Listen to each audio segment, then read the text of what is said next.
Hey everybody, and welcome to the weekly scopes from the 21st of May right up until the 27th. So on the 21st of May, the moon enters Gemini at 17 minutes past 5 p.m. So when the moon transits through Gemini, it can make us more curious and more communicative, and we can want to socialise and network with others more, making it an excellent time for connecting with people and sharing ideas. People may feel more light-hearted and playful, making expressing themselves easier and engaging in more witty banter.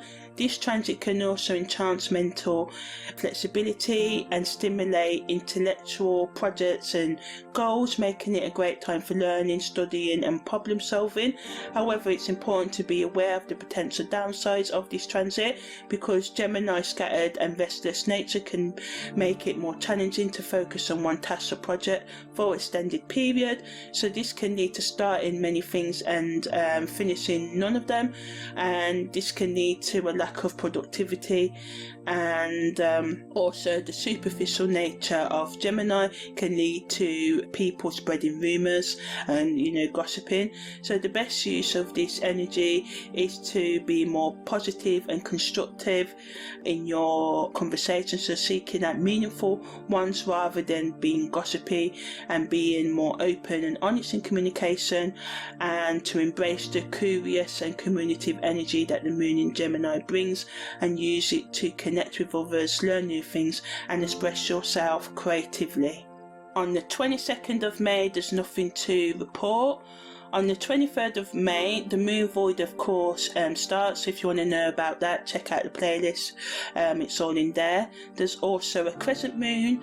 So the crescent moon happens when the moon is between 0 and 49% illuminated, and it is visible in the sky shortly after the sunset. This phase of the moon is associated with new beginnings, growth and change. It's also a time when we feel the energy of the universe shifting, and we may feel more inspired to take action towards our goals and aspirations.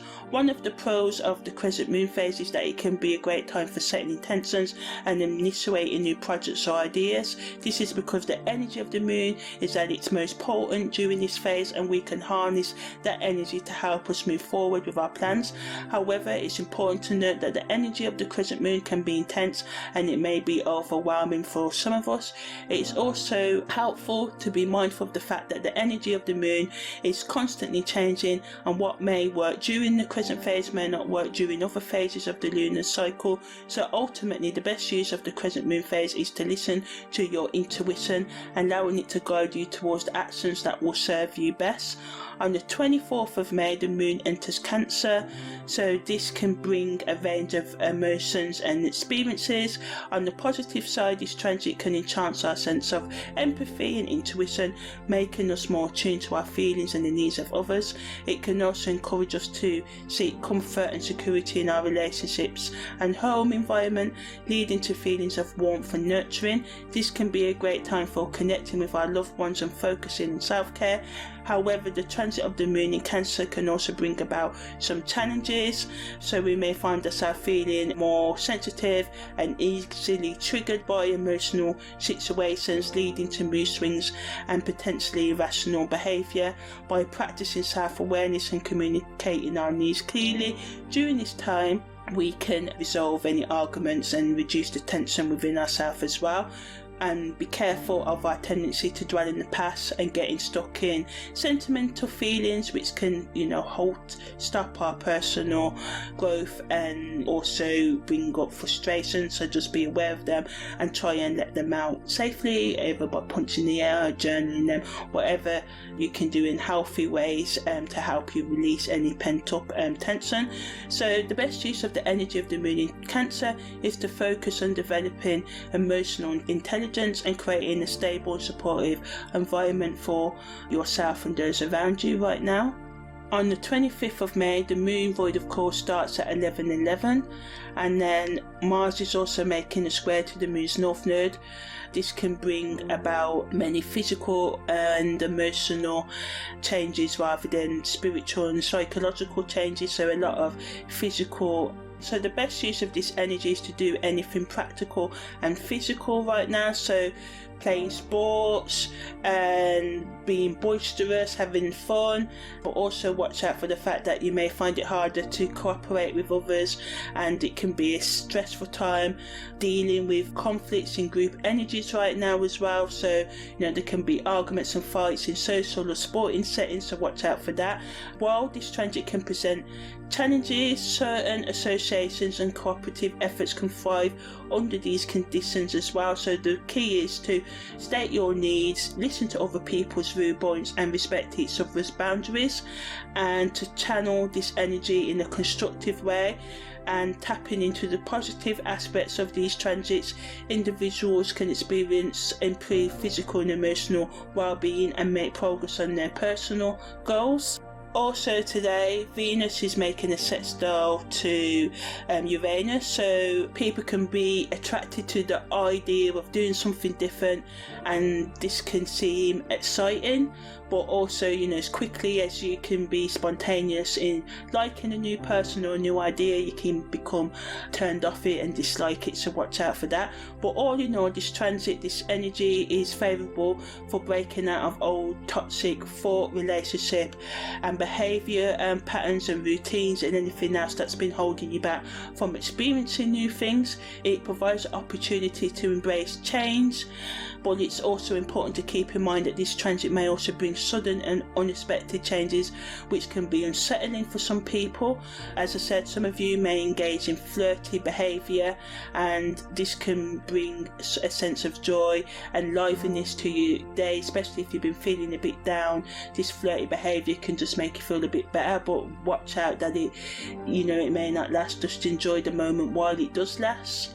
Overall, the positive points of these transits is that they increase freedom of expression, creativity and innovation, but it's also important to be mindful of any negative points such as impulsivity, recklessness and restlessness.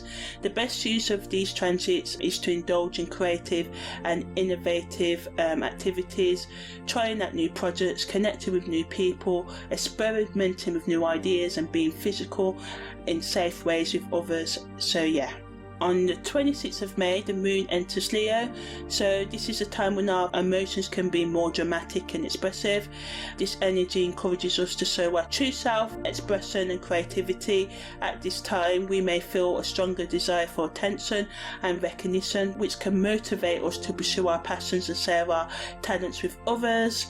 And this energy also encourages us to take risks and be confident in ourselves, which can lead to more positive outcomes in personal and professional plans. But we must watch out for the downside, which is being too greedy and hungry for attention and recognition may become excessive, leading for a need for constant validation from others.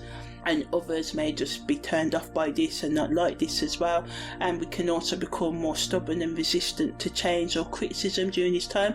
So it's important to recognise these tendencies and find a balance between our need for self-expression and our ability to listen and learn from others. So the best use of the moon in Leo is to embrace our creativity, pursue our passions and share our talents with others, while also being mindful of our ego and the impact our actions may have on those around us as well. On the 27th of May, the moon enters its first quarter moon phase, so this happens about 7 days after the new moon, when the sun illuminates exactly half of the moon. So half of it is a light and the other half remains in darkness. So one of the benefits of the first quarter moon phase is that it provides an opportunity for us to go deeper into our shadow self. Also a great time for planting and gardening, as the moon's gravitational pull increases during this phase. It's believed that seeds planted during this time will grow stronger and be more robust. The first quarter moon phase is particularly beneficial for plants that produce above ground fruits such as lettuce, spinach and tomatoes. It's also a good time to prune and trim your plants, as the growth will be stimulated during this time. Also, the first quarter moon phase symbolises progress and momentum. So just like the moon is halfway through its cycle, we can also reflect on our progress and take steps towards achieving our goals. with more purpose and determination. Also today, Venus is making a sextile quadrant to Saturn, which could mean a challenging time for relationships. During this time, feelings of love and affection can be repressed, as people are more focused on doing what needs to be done and being more responsible. So during this time, people are going to be less spontaneous and less affectionate. So this can present obstacles in romantic relationships that can lead to emotional distancing between partners. So taking a mindful and cautious approach to love and relationships is essential right now. So if you need time out, just say to your partner you need some time out. So it's an ideal time to focus on self-love and care and inward reflection, and to recognize personal patterns and habits that are contributing to relationship struggles right now. And by acknowledging and addressing these negative patterns, you can increase the likelihood of sustaining positive and healthy relationships over time. Also today, the Sun makes a square to Saturn. So again, this amplifies the conflict between individuals and authority figures, and this can lead to delays and frustrations and difficulties in gaining access to important people, resources or opportunities. Additionally, this transit suggests that success can only be achieved through patience, perseverance and following the proper channel. So you may want to take shortcuts and stuff, but it's best to do things the proper way and just to wait and not to force things right now, especially in terms of career, waiting for news and relationships as well. And because there can be abuses of power, oppression and destructiveness, and there can also be separation and endings. If you push things, if you push for an answer from a lover and stuff, just try and give them their space and give the situation space and give yourself space as well. But if you handle this transit properly, this can be an opportunity for growth and leaving negative, difficult situations to one side with grace and maturity. The best use of these transits is to be cautious and keep an open mind and approach conflicts with diplomacy, empathy and understanding. Also today, Mercury is making a semi-square to Neptune, so this transit influences our imagination, so it can lead to us thinking one thing and saying the other, but it can also make us more romantic, so opposing the energies of the Saturn influences that are making us keep our distances from our partners and stuff as well. So this Mercury semi-square Neptune, although can lead to deception, misrepresentation of facts and misunderstandings and faulty judgment, can also make us more romantic. So just remember to check what is said, check documents, don't rush things through, because you may want to take shortcuts, as I said earlier, and to try and not be unrealistic in your ideas. Be vigilant and guard yourself against being exposed to lies and misunderstandings, and also trying to manipulate others right now, because miscommunications can be likely. As I said, it's best to check all facts and be extra cautious in all communications, especially verbal, and what you read and what you understand by what is said. On a positive note, as I said, this transit allows us to use our imagination and creativity to come up with innovative and visionary ideas and creative solutions to our problems. So it's best to apply a holistic approach today, incorporating the spiritual and the psychological and the practical and logical to bring clarity and intuition to our judgment processes during this time. And if it doesn't feel right, just put it off, do not rush, just take care. So yeah, that was the weekly scopes from the 21st to the 27th of May.